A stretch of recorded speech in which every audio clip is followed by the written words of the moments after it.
Baik,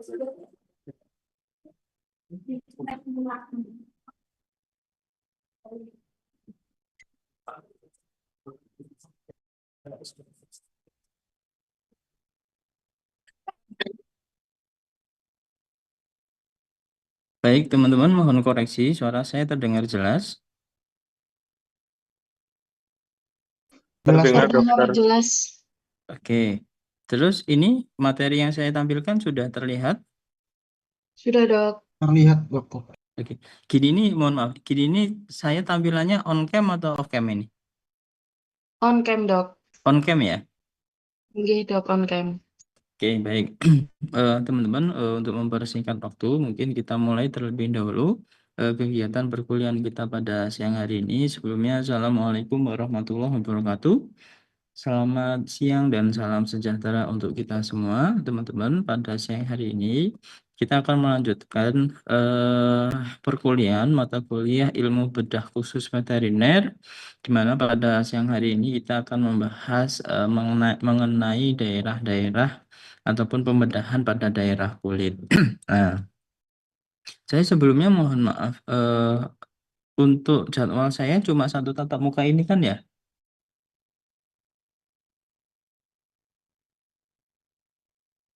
Nanti tolong dikonfirmasi ya, kira-kira saya satu tatap muka ini atau dua tatap muka, tapi nggak apa-apa. Kita eh, pada siang hari ini membahas kaitannya mekanisme pembedahan pada daerah kulit. Jadi mungkin yang ingin saya sampaikan terlebih dahulu bahwa kulit itu merupakan organ tubuh yang terletak paling luar gitu kan ya. Ya, terletak paling keluar, kemudian kulit ini merupakan organ yang esensial dan vital serta merupakan cermin kesehatan dan kehidupan. Sebenarnya yang saya ingin garis bawahi teman-teman bahwa salah satu organ terluar kita yang berupa kulit ini merupakan salah satu bentuk estetika yang kita miliki. Bagaimana kita harus menjaga kulit, kita harus merawat kulit, dan kita harus apa namanya menjadikan kulit kita itu bagus supaya estetika dari diri kita itu menjadi juga lebih bagus juga gitu kan ya. Jadi eh, itu salah satu bentuk pentingnya kulit. Yang pertama merupakan mekanisme estetika dari kita. Tapi teman-teman perlu diketahui karena mekanisme letaknya yang paling luar ini juga menjadikan kulit ini sebagai pertahanan pertama ketika kita ada beberapa faktor-faktor infeksius ataupun beberapa faktor-faktor trauma. Kalau misalkan bakteri, virus ya masuknya banyak sekali nanti lewat kulit gitu kan ya, walaupun ada mekanisme proses penularan yang lainnya, termasuk bagaimana ketika kita ketemu sama trauma benturan ataupun gesekan ataupun kena benda tajam gitu kan ya, itu nanti pasti mekanisme proses pertahanan kita ataupun yang terkena pertama itu yaitu kulit. Jadi memang sangat penting sekali kulit ini sebagai organ tubuh yang kita miliki. Nah, terlepas nanti kulit itu juga difungsikan untuk mekanisme termoregulator dan lain-lainnya. Nah, jadi karena memang sangat penting itu ya harus kita jaga dengan baik. Kalau misalkan ada suatu masalah dengan kulit, itu sebenarnya nanti juga ada beberapa hal yang harus kita lakukan untuk proses penyembuhannya.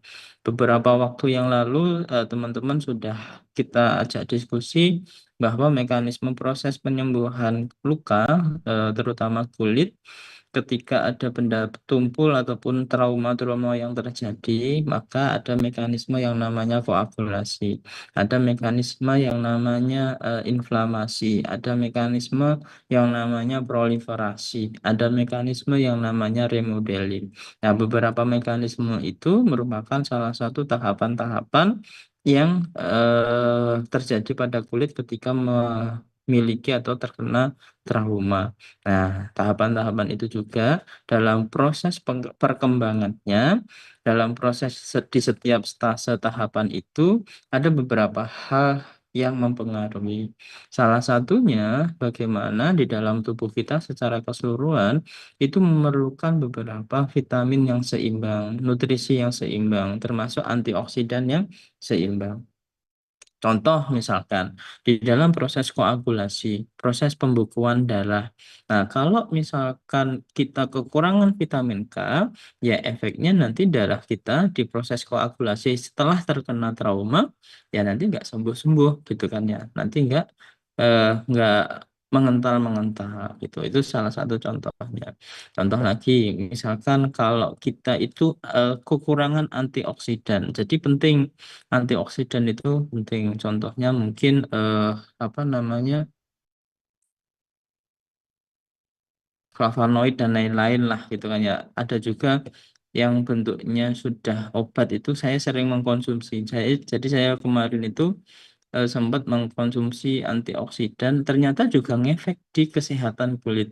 Kulitnya jadi lebih lembab gitu. Jadi lebih jadi nggak terlalu kering gitu. Jadi tambah putih. Nah, itu merupakan salah satu bentuk-bentuk beberapa nutrisi yang dibutuhkan juga oleh kulit di aspek estetika dan proses penyembuhannya. Nah, memang di aspek estetika juga ada beberapa indikasi terjadinya proses sekar. Jadi ada kegagalan di fase remodeling yang itu nanti menjadikan proses remodeling dan penghentian proses perbaikan kulit itu nggak bisa berhenti. Akhirnya terus tumbuh terus di proses penyembuhan kulitnya, walhasil jadinya sekar, walhasil jadinya keloid. Nah, itu salah satu bentuk proses remodeling yang tidak sempurna. Itu jadi kulit merupakan organ tubuh yang terletak paling luar tadi dan juga nanti dilihat dari kulit juga kita bisa menentukan oh dia sehat atau enggak. Dia apa namanya kehidupannya bagaimana itu sedikit banyak demikian. Jadi karena memang letaknya yang paling luar itu sebagai indikasi awal kira-kira orang itu bagaimana. Nah, teman-teman perlu diketahui juga kalau misalkan dilihat dari struktur besarnya ya, dilihat dari struktur besarnya bahwa kulit itu ada beberapa bagian. Yang paling luar itu yaitu epidermis, kemudian di bawahnya itu dermis, kemudian di bawahnya lagi itu subcutaneus. Makanya teman-teman harus hati-hati di dalam proses penginjeksian obat-obat yang sifatnya SC, ya memang harus benar-benar masuknya di subcutaneus. Kalau ternyata teman-teman itu awalnya itu harusnya SC, tapi kok proses penusukannya itu hanya di epidermis atau dermis, maka reaksi obat itu nanti pasti akan berbeda. Bahkan bisa memunculkan proses pertumbuhan jaringan yang abnormal sampai ada pus atau proses kayak semacam tumor gitu, besar gitu. Karena sering kita jumpai terutama peternak-peternak itu injeksi obat eh, parasit secara mandiri. Nah, proses injeksinya salah, nggak di subkutaneusnya. Jadi kalau misalkan kita lihat di bagian leher atau di bagian skapula depan itu kok benjol besar, kemudian kita pencet keras, ya salah satunya kemungkinan pernah diinjeksi sama obat parasit, tapi proses injeksinya itu salah, nggak tepat. Yang harusnya di subkutaneus, tapi proses injeksinya di epidermis dan juga dermisnya. Nah, kemudian tadi ini ya secara keseluruhan bahwa ada bagian-bagian dari kulit yaitu epidermis, dermis dan juga subcutaneus. Walaupun terlepas dari itu ada beberapa bagian kecil yang sangat detail terhadap reseptor ataupun saraf-saraf yang menghubungkan dari saraf simpatik ke saraf parasimpatik dan lain-lain. Dari saraf perifer ke saraf pusat, yaitu salah satunya responnya dari kulit juga. Oke, kemudian, nah ini kalau misalkan dilihat dari beberapa lapisannya, ada lapisan epidermis, lapisan dermis, dan juga lapisan subcutaneous atau subcutaneous. Nah, kalau dipecah-pecah lagi, teman-teman, bahwa ternyata di dalam lapisan epidermis menurut mekanisme anatomisnya itu dibagi-bagi lagi. Ada yang namanya stratum corneum, ada yang namanya stratum lucidium, ada yang namanya stratum granulosum. kemudian stratum spinosum dan juga stratum basale. Nah, kalau kita histopatkan memang beberapa lapisan ini, anatomi epidermis ini, kalau kita histopatkan nanti akan ada beberapa perbedaan. Ketemu, oh bentuknya stratum corneum itu seperti ini, bentuknya stratum lucidium itu bentuknya seperti ini. Itu nanti memang sangat terlihat kalau kita bicara kaitannya tentang histopatologi. Termasuk di tadi di epidermis itu ada yang namanya stratum corneum tadi, lapisan yang paling awal tadi. Ini lapisan kulit yang paling luar, kemudian terdiri atas beberapa lapis sel-sel gepeng yang mati, yang tidak berinti, kemudian protoplasmanya telah berubah menjadi keratin atau zat tanduk. Jadi ini salah satu definisi dari stratum atau ciri-ciri dari stratum corneum. Termasuk stratum lucidium terdapat langsung di bawahnya dari corneum. Lapisannya nanti ketika kita histopatkan jadi lebih terang, gepeng tanpa inti, protoplasma yang berubah menjadi protein, dan hanya ada pada kulit yang tebal. Ini stratum lucidium.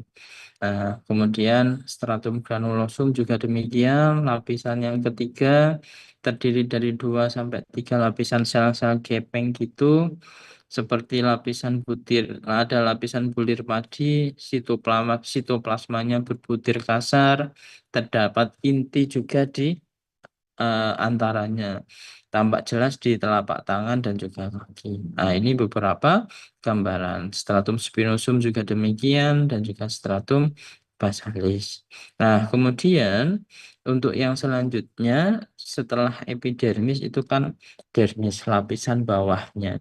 Jadi untuk lapisan bawahnya dari epidermis itu lanjutannya yaitu dermis. Di dermis ini ada beberapa jaringan.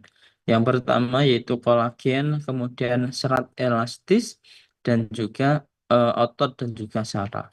Nah, di dalam proses proliferasi, teman-teman bisa melakukan, jadi di dalam mekanisme proses penyembuhan luka tersebut, teman-teman, dimulai proses koagulasi, kemudian inflamasi, kemudian proliferasi, kemudian remodeling, itu dibatasi dengan beberapa waktu. Contoh misalkan, untuk mekanisme koagulasi itu berlangsung hanya beberapa jam. Nah, setelah beberapa jam selesai di fase koagulasi, itu nanti akan dilanjutkan di fase inflamasi yang terjadi bisa 1 sampai 2 jam. Nanti ada beberapa tanda klinisnya di fase inflamasi itu. Dari sisi bengkaknya, dari sisi panasnya, dari sisi painnya, dari sisi sakitnya ketika dipalpasi, itu muncul semua di fase inflamasi.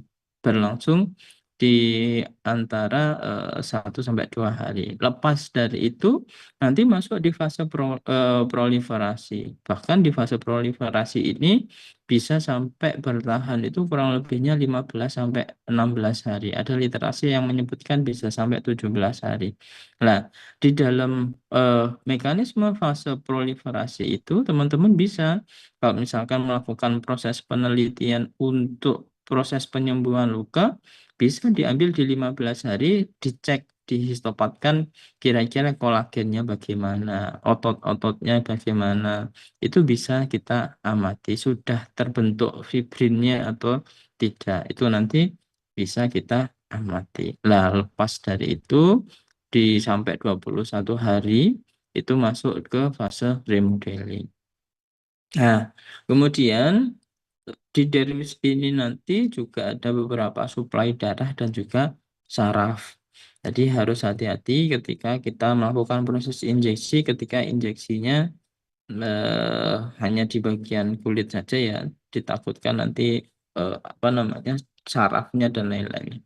Lapisan di bawah epidermis yang jauh lebih tebal daripada epidermis, kemudian sensori aparatusnya terhadap sentuhan, tekanan, temperatur, dan juga rasa nyeri. Jadi ini fungsinya beberapa dari dermis. Dermis ini teman-teman dibagi menjadi dua, ada dua bagian. di dermis ini. Yang pertama ada yang namanya pars papillare, yang kedua yaitu pars reticulare. Untuk pars papillare ini bagian yang sifatnya itu menonjol ke epidermis, agak agak naik ke epidermis, yang nanti di pars papillare ini berisi ujung serabut saraf dan juga pembuluh darah. Nah, kemudian untuk yang reticulare itu nanti banyak sekali ya kita jumpai jaringan ikat, kemudian folikel rambut, pembuluh darah, saraf dan juga kolagen. Nah, gambarannya kurang lebihnya demikian untuk apa namanya perbedaan antara epidermis dan juga dermis. Jadi di dermis ini memang relatif cukup tebal, di mana di situ ada beberapa nervus, pembuluh darah, kemudian ada indikasi saraf sakit dan lain-lainnya ya. Oke. Kemudian ada jaringan cutaneus atau subcutaneus atau hipodermis gitu. Yang di mana di situ ada beberapa mekanisme folikel-folikel, jaringan lemak, kelenjar keringat dan juga ada jaringan-jaringan penghubung. Lah, hipodermis atau cutaneus ini merupakan kelanjutan dari dermis. Jadi memang letaknya itu di bawah dari dermis, terdiri atas jaringan ikat yang longgar berisi sel-sel lemak di dalamnya. Kemudian lapisan sel-sel lemaknya tadi itu disebut panniculus adiposa yang memiliki sifat itu ataupun fungsi sebagai cadangan makanan.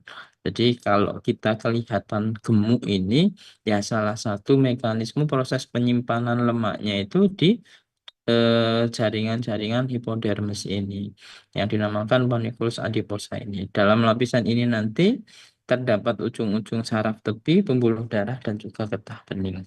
Nah, secara apa namanya tabel bahwa ada beberapa bagian dari kulit, ada epidermis, dermis, dan juga hipodermis beserta beberapa fungsinya dan juga mekanisme kontrolnya sebagai kontrol apa. Contohnya misalkan dehidrasi ya kita bisa lihat epidermisnya bagaimana. Kemudian dilihat dari regulasi suhu dan lain-lain itu bisa dilihat dari dermis dan juga hipodermisnya. Nah, ini beberapa fungsi dan juga bagian-bagiannya.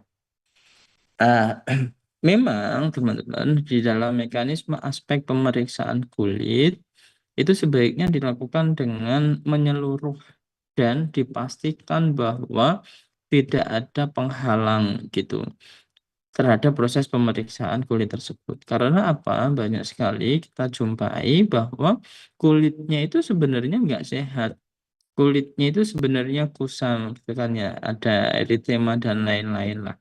Tapi semuanya itu tertutup dengan adanya bulu ataupun rambut di daerah kulit yang kita curigai itu. Makanya itu, kalau misalkan ada proses gatal dan lain-lain, kalau misalkan pasien kita itu bulunya ataupun rambutnya tebal, ya kita sibakkan dulu bulu dan juga rambutnya. Atau kita kombinasikan.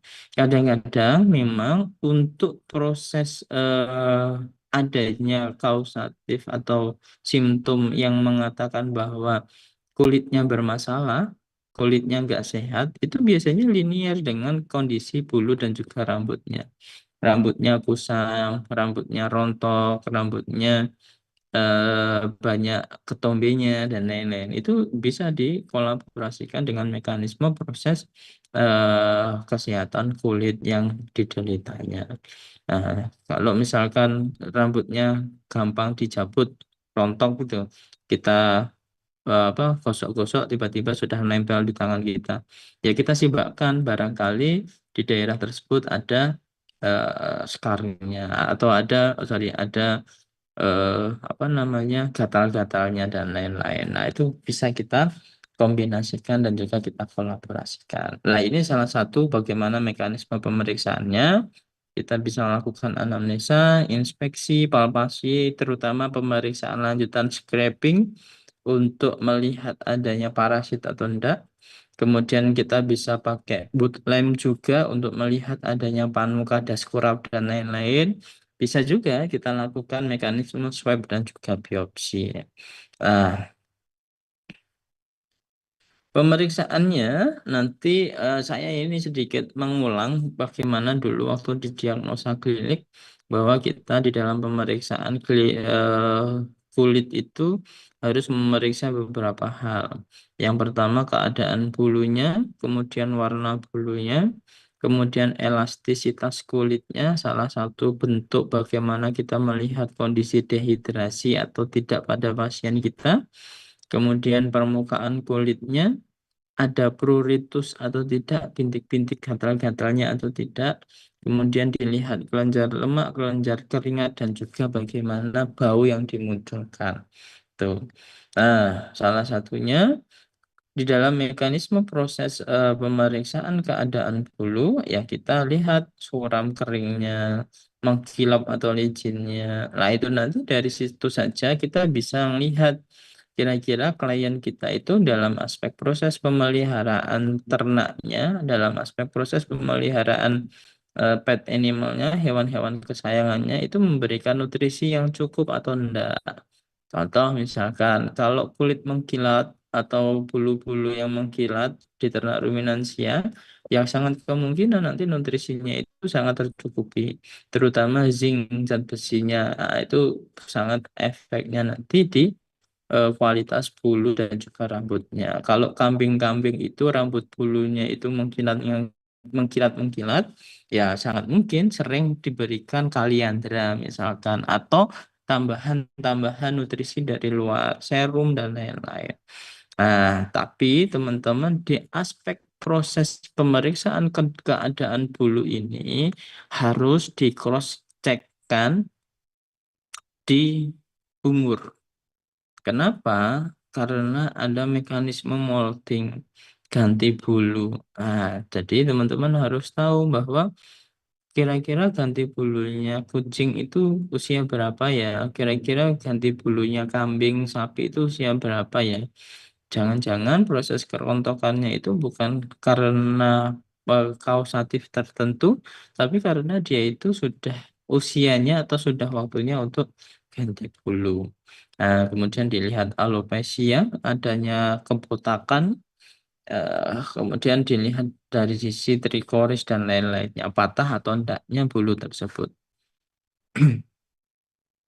Nah, termasuk ini, saya juga ingin menekankan bahwa pigmentasi itu sebagai respon proses penyembuhan kesembuhan luka gitu. Jadi ada yang person itu yang pigmentasinya itu rendah turun. Ada juga pigmentasinya itu tinggi. Biasanya nanti untuk di dalam proses penyembuhan luka itu ada orang-orang itu kalau misalkan ada luka trauma kemudian adanya luka gesekan gitu, itu karena pigmentasinya tinggi, lukanya itu nggak hilang-hilang itunya apa namanya bekas lukanya itu nggak hilang-hilang. Nah, tapi teman-teman juga harus tahu selain adanya mekanisme pigmentasi, hiperpigmentasi itu karena personal yang memang kaitannya tentang pigmentasinya tinggi disebabkan karena iritasi atau disebabkan karena adanya penyakit-penyakit penyerta.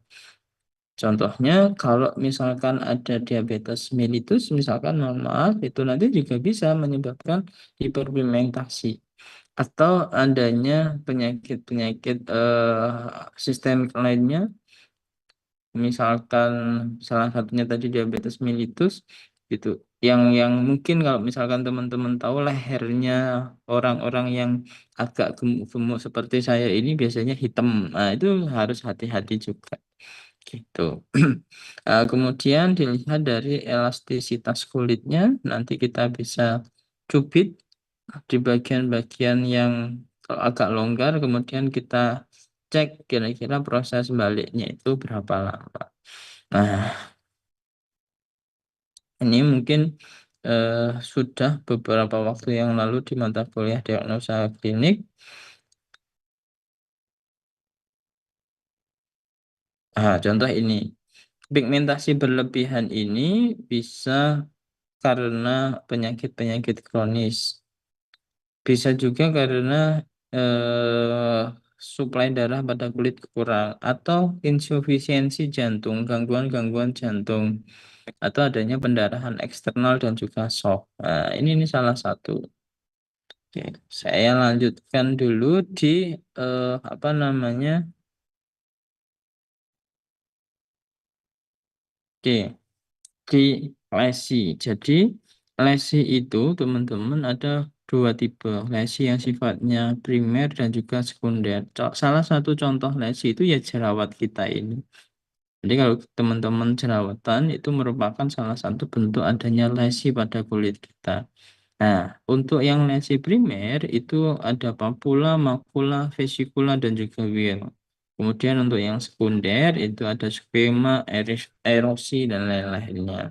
Nah, kemudian ini salah satu bentuknya untuk yang primer. Ada nodul, ada sis, ada bulai, ada makula, ada plak, ada will, ada vesikel, dan juga pustula. Nah, lesi primer ini salah satunya tadi yang makula atau spot pada daerah terbatas yang ditandai dengan adanya proses perubahan warna kulit atau penonjolan yang berkurang atau rata. Biasanya kausatifnya salah satunya ya eritema kulit. Ketika nanti ditekan itu bisa hilang tapi sifatnya sementara. Nah, kemudian ada juga yang namanya papula, penonjolan permukaan kulit yang diameternya itu 1 sampai 5 meter. Jadi kausatifnya ya mungkin karena adanya infiltrasi seluler. Letaknya nanti di superficial. Nah, ini salah satu bentuk dari jerawat, gitu kan ya. Oke, kemudian ada vesikula, ini salah satu bentuknya vesikula.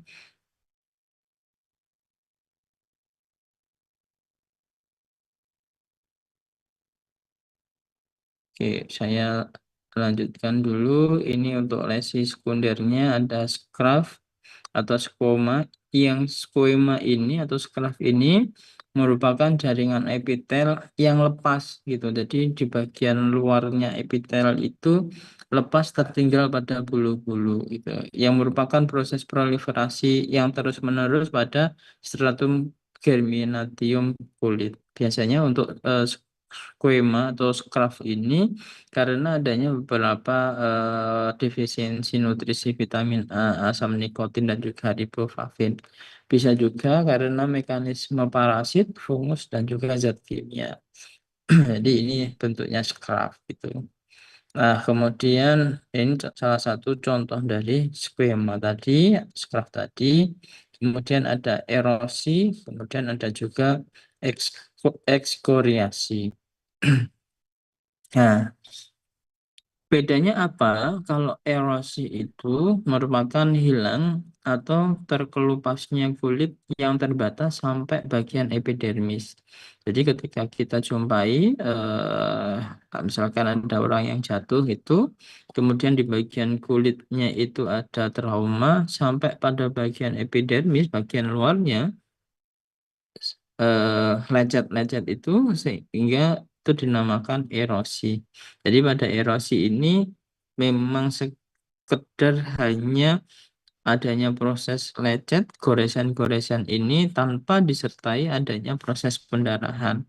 Nah, biasanya bisa saja walaupun tidak ada darah tapi serumnya itu bisa keluar. Nah, kemudian untuk ekskoriasi itu proses lecetnya lanjutan dari erosi, proses lecetnya itu sampai bagian dermis sehingga sangat memungkinkan adanya proses pendarahan yang nanti proses penyembuhannya diawali dengan mekanisme koagulasi. Oke.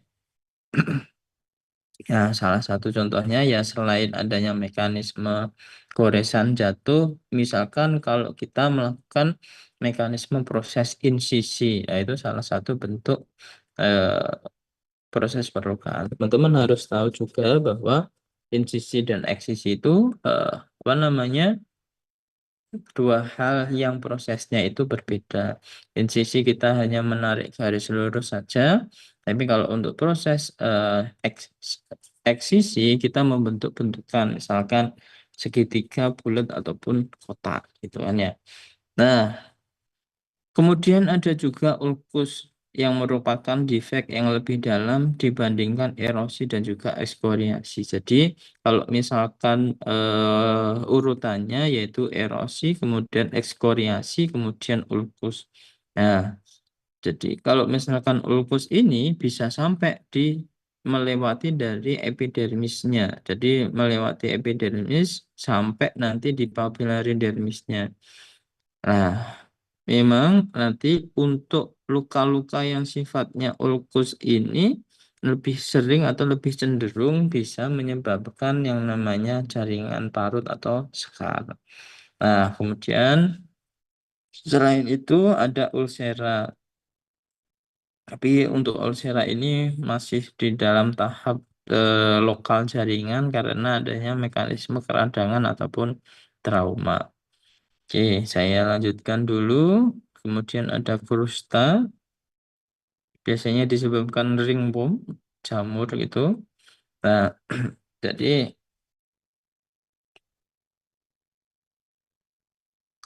terlepas dari itu, krusta ini bisa sampai nanti kalau misalkan ditambahkan dengan faktor-faktor infeksius yang lainnya, bisa sampai ke adanya serum, eksudat purulen, dan juga darahnya yang itu terus-menerus gitu.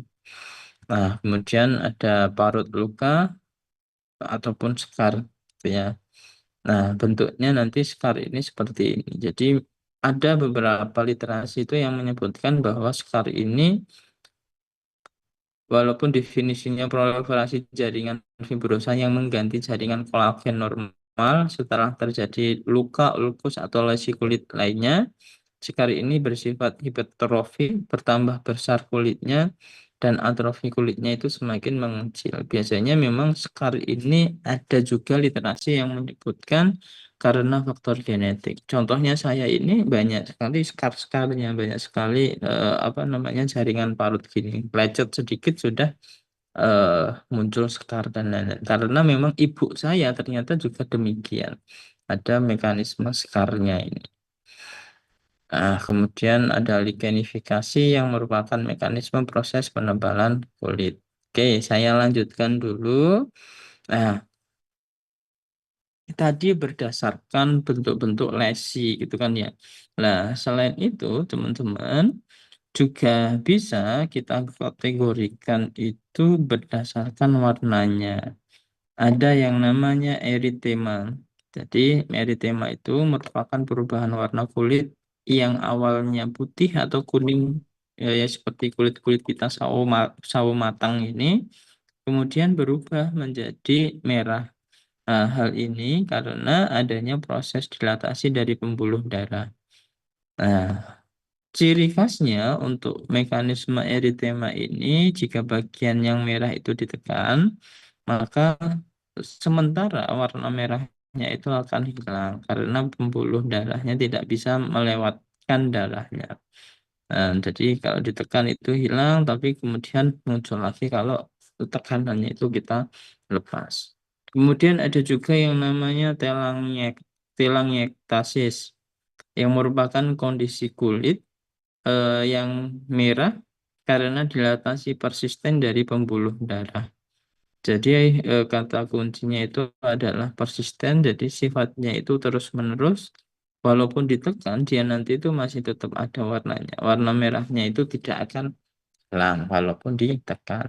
Kemudian ada juga purpura. Selain purpura nanti ada detik G. Jadi kalau purpura itu merupakan kondisi kulit yang merah karena ada pendarahan di bawah kulit.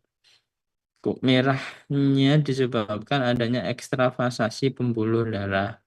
Nah, kemudian untuk titik G itu sama-sama pendarahan juga, di mana terjadi ekstravasasi, keluarnya darah dari pembuluh darahnya juga, tapi bentuknya itu titik-titik, poin-poin gitu. Umumnya memang untuk petika ini terjadi pada kondisi pasien-pasien yang mengalami demam berdarah. Nah, jadi ada pendarahan-pendarahan yang dinamakan petiki karena adanya proses pendarahan yang darahnya itu kecil-kecil. Kemudian ada juga yang namanya infrak. Infrak itu adalah kematian jaringan ataupun nekrosis. Di aspek kematian jaringan ini, teman-teman, ada yang namanya nekrosis, ada juga yang namanya apoptosis gitu. Nah, jadi ada namanya proses kematian sel yang terprogram, namanya apoptosis, sehingga kita bisa jari-jari kita itu terbentuk seperti ini, hidung kita terbentuk seperti ini, mata kita sebelum terbentuk seperti ini. Itu merupakan salah satu bagian dari mekanisme apoptosis. Nah, eh, apa namanya? Salah satu mekanisme proses apoptosisnya itu menjadi baik dan juga sempurna, itu juga bisa dipengaruhi dengan adanya mekanisme proses penambahan nutrisi dan juga antioksidan, termasuk proses penyembuhan luka tadi. Kalau dilihat secara molekuler, ternyata proses kematian sel, kemudian apoptosis itu bisa kita amati. Jadi ada tahapan-tahapannya. Tahapannya bisa nanti di kita cek yang namanya sitokrom C-nya, kita cek yang namanya kaspase 3, kaspase 9, itu bisa kita cek semua. Sehingga nanti eh, hasilnya itu untuk proses apoptosis dan juga nekrosisnya gimana itu bisa kita kontrol. Nah, infrak ini merupakan kematian jaringan atau nekrosis sehingga jaringan yang mati akan berwarna menjadi hitam. Nah, ini namanya infrak. Nah, eh, kemudian ada lagi yang kalau tadi berdasarkan warnanya, kalau berdasarkan lesinya, ada bentuknya anular, ada bentuknya round seperti koin, bulat, rata sampai tengah gitu kan ya. Ada polisiklik yang artinya banyak, kemudian siklik yang artinya putaran. Jadi polisiklik itu bentuknya hampir bulat dan ada banyak. Kemudian ada arcuata yang artinya itu lesinya seperti busur. Kemudian ada linier yang lesinya hanya berbentuk garis lurus. Kemudian ada retikuler yang lesinya seperti jaring-jaring. Kemudian ada targetoid, lesinya nanti berbentuk seperti bulat dan ada titik di tengahnya kayak busur panah itu, kita target panah itu. Kemudian ada spirginous, lesinya seperti ular, dan worlet yang lesinya berbentuk seperti gelombang ataupun ombak. Nah, ini beberapa gambaran patologis lain pada kulit. Kalau misalkan nanti untuk yang cewek-cewek, ibu-ibu nanti hamil, mengandung, perutnya nanti akan tambah besar. Nah, ada yang namanya bentukan streak mark. Nah, ini salah satu patologis lain pada kulit. Ada juga yang namanya vitiligo yang warnanya coklat, warna kulitnya berbeda, ada yang coklat sama putih. Ada yang namanya freckles, ya, biasanya yang di orang-orang apa namanya luar negeri sana itu yang matanya bawah, pipi bawahnya itu ada bintik-bintik coklatnya, namanya freckles. Kemudian ada edema. Nah, ini merupakan gambaran patologis lain pada kulit. Nah, kemudian teman-teman perlu diketahui juga bahwa selain luka yang sifatnya karena trauma, ada beberapa jenis penyebab luka yang lainnya yang memiliki karakter lokal maupun sistemik yang mirip dengan luka bakar. Jadi ada luka yang sifatnya trauma, ada juga yang sifatnya itu luka bakar. Nah, jadi ada luka terbakar api namanya combustion. Kemudian ada luka terkena air atau cairan panas yang namanya scald. Ada luka terkena benda bersuhu panas namanya thermal burn. Kemudian luka terkena benda suhu dingin, contohnya frostbite. Nah, ini merupakan salah satu bentuk-bentukan dari beberapa luka. Nah, Kemudian terlepas dari itu, kita harus tahu dulu. Jadi kalau misalkan kaitannya tentang luka bakar, kita harus mengetahui bahwa luka bakar itu derajatnya itu, grade-nya itu seperti apa. Jadi derajat luka bakar itu dinilai dari kedalaman, rusak atau hilangnya lapisan kulit. Ada 4 derajat dari luka bakar. Jadi kepentingan klinis ini untuk menilai derajat kedalamannya untuk memprediksi seberapa kehilangan cairan sirkulasi yang terlibat di dalam inflamasi dan juga restorasi jaringan luka.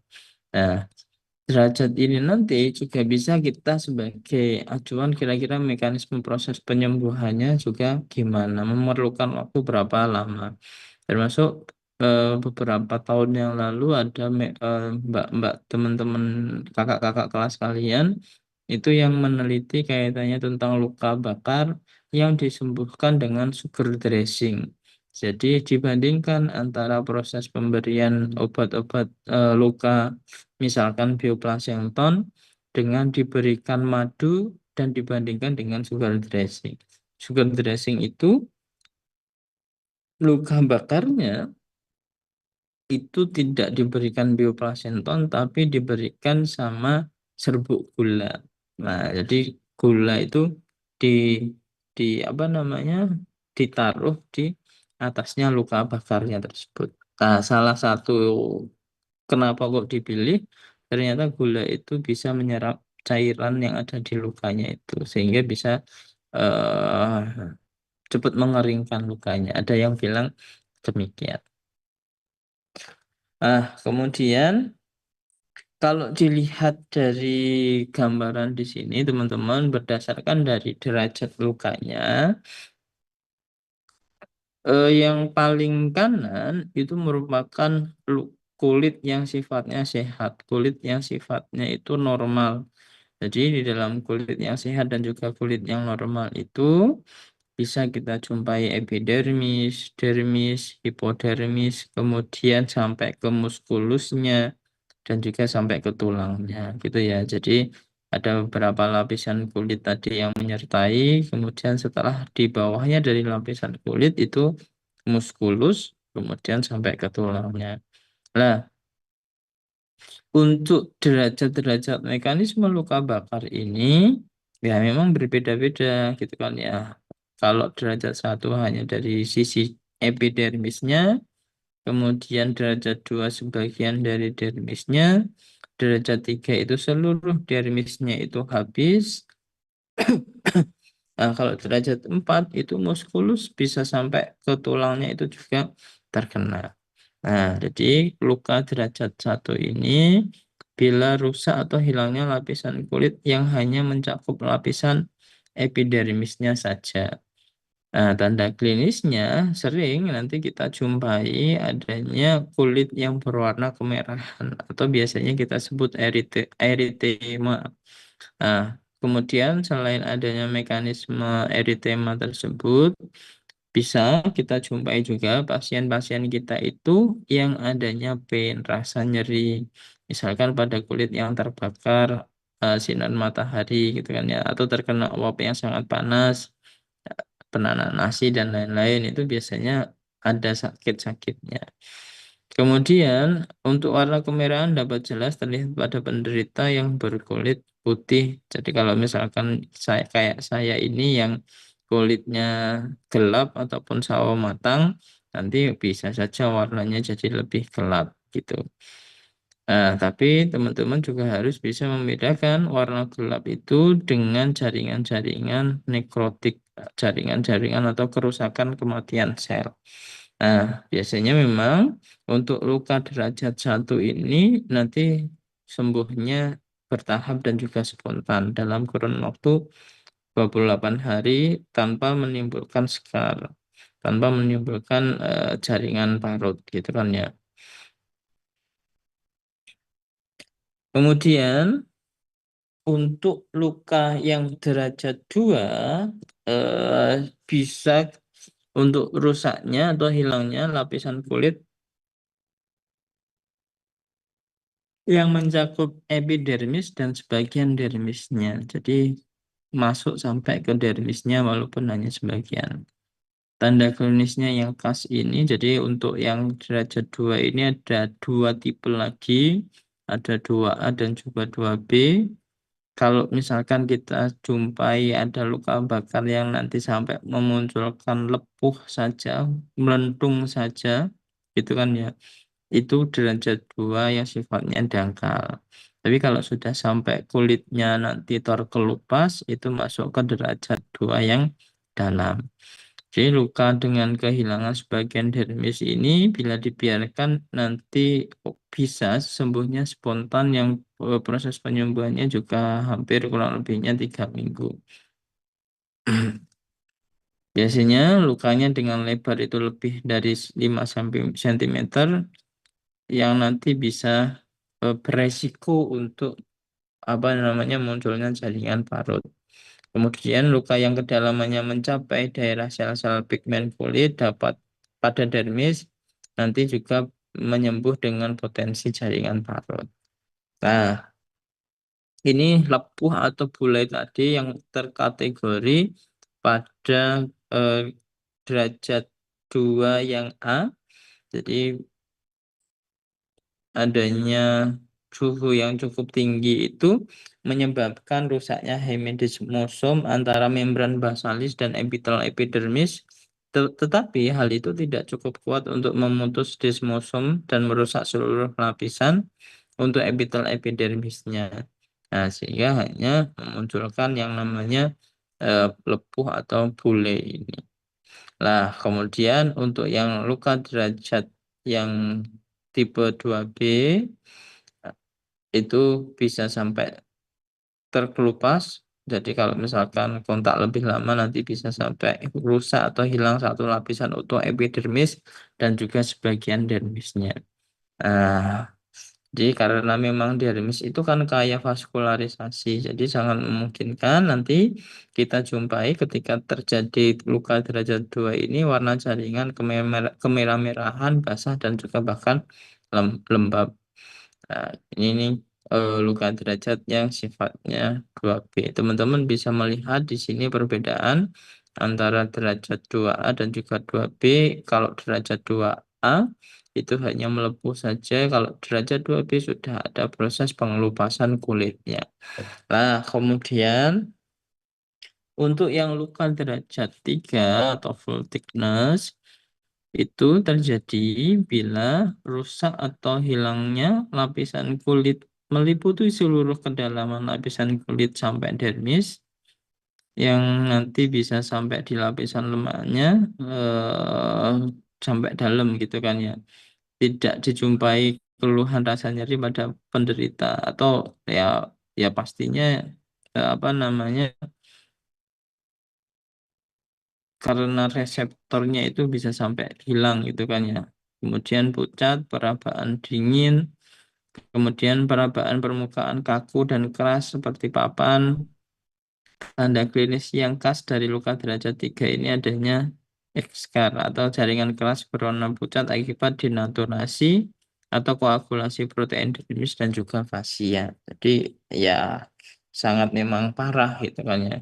Bila ekskar atau menutupi atau melingkari batang tubuh, maka daya kembang rongga dada menjadi sangat terbatas dan daya kembang paru itu menjadi terganggu. Nah, ini luka yang derajat 3 yang sangat parah.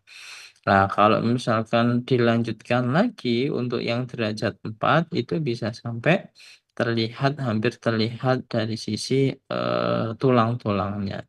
Nah, kemudian teman-teman selain itu ada mekanisme nekrotik karenanya kematian sel tadi yang bisa menyebabkan ya bisa sampai diamputasi. Nah, kalau kita jumpai luka-luka yang seperti ini ataupun jaringan-jaringan yang sudah sifatnya nekrotik, bagaimana proses penyembuhan lukanya? Nah, bisa teman-teman itu membuat luka baru, jaringan baru. Sehingga nanti setelah kita buat luka baru, kemudian kita sambungkan dengan cara proses penjahitan. Itu. Kemudian dilihat dari proporsi luas lukanya terhadap luas permukaan tubuh itu menimbulkan reaksi peradangan yang berupa keluarnya sel-sel darah dan juga substansi kimia di dalam tubuh kita gitu kan ya. Itu yang dinamakan ekstravasasi. Jadi penting kita melihat bagaimana luasan luka yang terjadi pada pasien kita.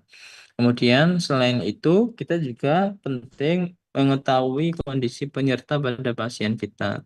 Di kondisi penyerta ini melingkupi keadaan klinis tertentu baik berupa penyakit yang sudah diidap pasien kita, premorbid sebelumnya, atau kondisi klinis yang timbul bersamaan akibat trauma yang sama atau komorbid. Yang mana kondisi-kondisi tersebut menentukan nanti kita menyampaikan prognosis pada pasien dan juga klien kita. Kira-kira prognosisnya gimana? Contohnya misalkan untuk kondisi-kondisi premorbid itu ya mungkin pasien kita sebelumnya itu sudah ada asma atau bronkial atau penyakit paru-paru atau penyakit jantung terutama diabetes mellitus itu merupakan penyakit-penyakit premorbid yang perlu kita perhatikan pada pasien kita terutama di aspek proses penyembuhan luka. Nah, kemudian untuk kondisi-kondisi komorbid, misalnya yaitu trauma inhalasi, adanya fraktur, adanya pneumotoraks, itu merupakan bentuk-bentuk dari komorbid pada pasien kita. Oke, selanjutnya gangguan pada kulit itu adalah abses, yaitu penonjolan dari kulit yang secara khas terlokalisir dan di dalamnya berisi pus, berisi nanah. Penyebabnya itu bisa benda asing, bisa luka operasi karena faktor infeksius, salah suntik juga bisa seperti yang saya sebutkan tadi, yang harusnya masuknya di subkutaneus, tapi ternyata masuknya di dermis atau epidermis sehingga memunculkan abses. Nah, kemudian eh, ada juga sinus adalah saluran abnormal yang terletak di dalam jaringan bernanah dan mempunyai satu atau dua lubang keluar pada kulit. Dapat terjadi pada abses yang jauh dari permukaan, baik bersifat akut maupun kronis. Nah, sinus ataupun abses ini, teman-teman, kadang-kadang kita itu susah untuk proses penyembuhannya. Contoh misalkan, pasien kita itu selalu mengeluarkan cairan terus-menerus gitu. Nanahnya ataupun cairannya keluar terus-menerus. Lah, makanya di dalam aspek tindakan pembedahannya kita bisa menambahkan selang. Jadi kita masukkan selang itu di bagian absesnya supaya perlukaan yang ada di dalam itu ketika memproduksi cairan itu langsung dikeluarkan lewat selangnya tadi.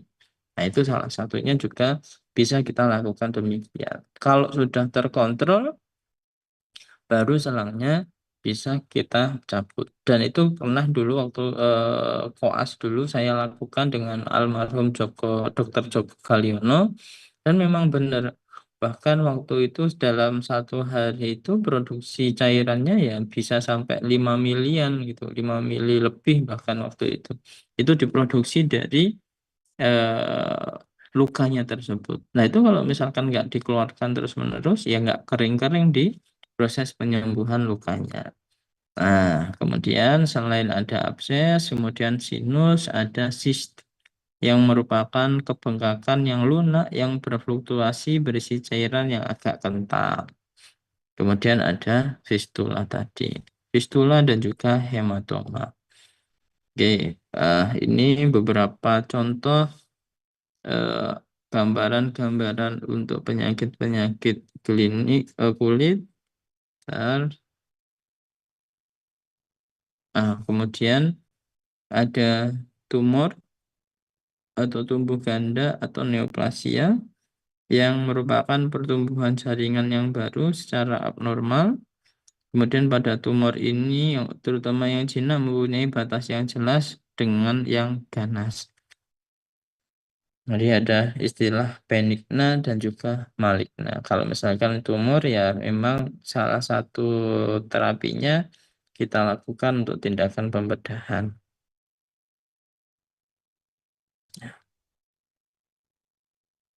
Nah, kemudian teman-teman ada juga yang namanya free skin graft.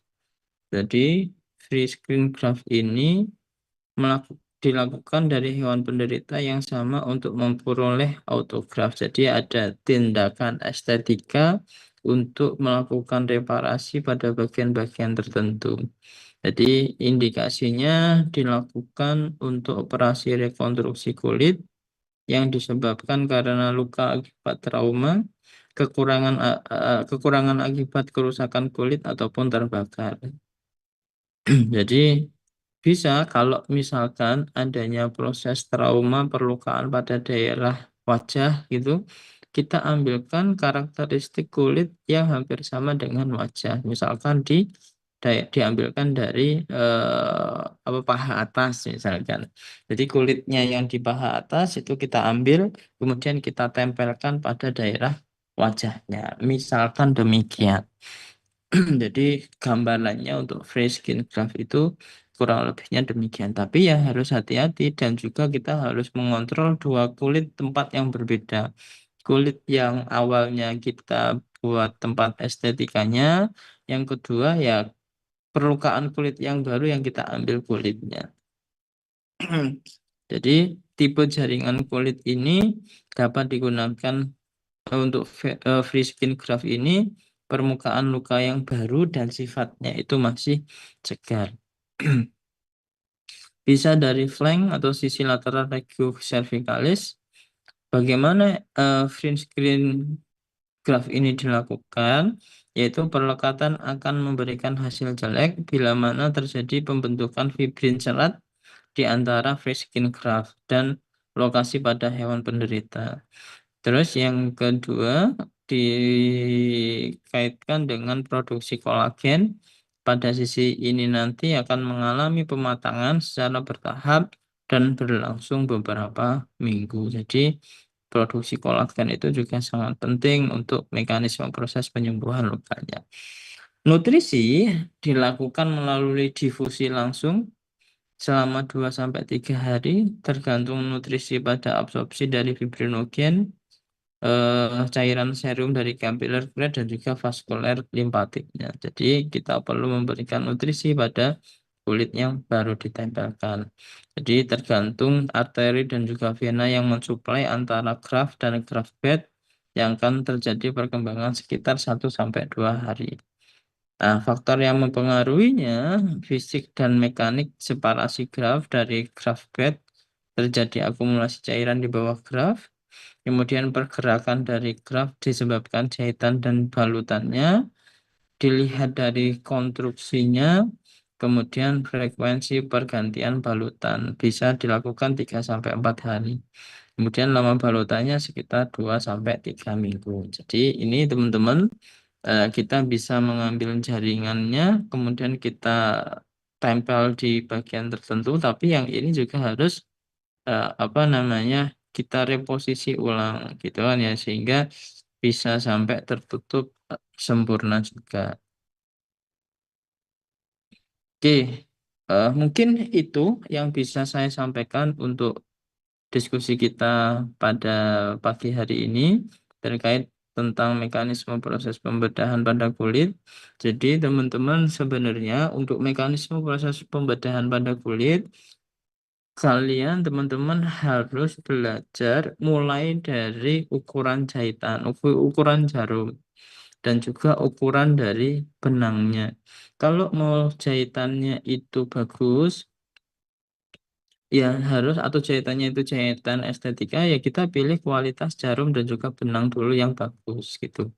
Kalau bisa memang benang yang ukuran kecil, jahitannya sorry jarum yang ukuran kecil sehingga trauma tusukannya itu tidak sampai terlihat jelas. Kemudian sebenarnya ada mekanisme proses penjahitan itu eh, yang menghasilkan jahitan yang bagus. Jadi kadang-kadang kita ini berharap kuatnya dari jahitan. Teman-teman di dalam proses ligasi itu ditarik sekuat-kuatnya, dibadeti sekuat-kuatnya, bikin ligasi sebanyak-banyaknya. Biar kuat dok, biar enggak jebol gitu. Tapi hati-hati di dalam proses penyembuhannya, kadang-kadang itu malah memunculkan skar atau mekanisme proses inflamasi yang lama.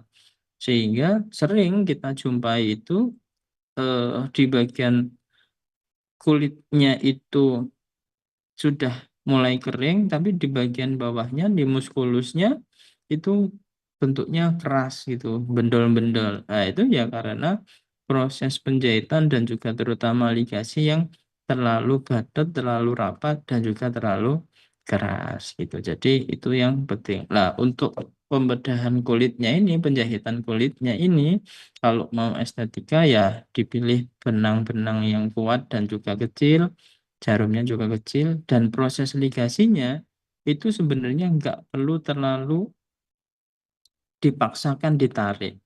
Jadi antar perlekatan kulitnya itu cuma menempel saja. Jangan sampai nanti ditarik terlalu kuat. Nah, jahitan itu difungsikan hanya supaya posisi kulitnya itu tidak berubah. Nah, jadi nggak usah terlalu kuat ditarik atau bahkan karena tarikannya kuat sehingga memunculkan kayak semacam kelabangnya. Jadi jangan sampai yang seperti itu. Hanya sebatas bahwa kulit yang ditempelkan ini posisinya nggak berubah sehingga nanti proses penyembuhannya bisa berjalan bagus. Nah, itu nanti pasti hasilnya akan jauh lebih estetik, tambah nggak kelihatan. Mungkin itu teman-teman yang bisa saya sampaikan.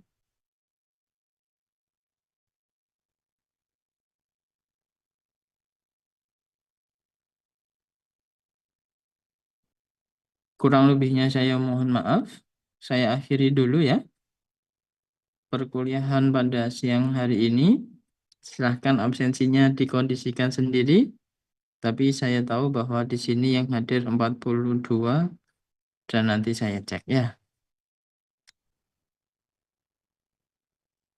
Saya akhiri perkuliahan kita pada siang hari ini. Ihdinas siratal mustaqim. Assalamualaikum warahmatullahi wabarakatuh.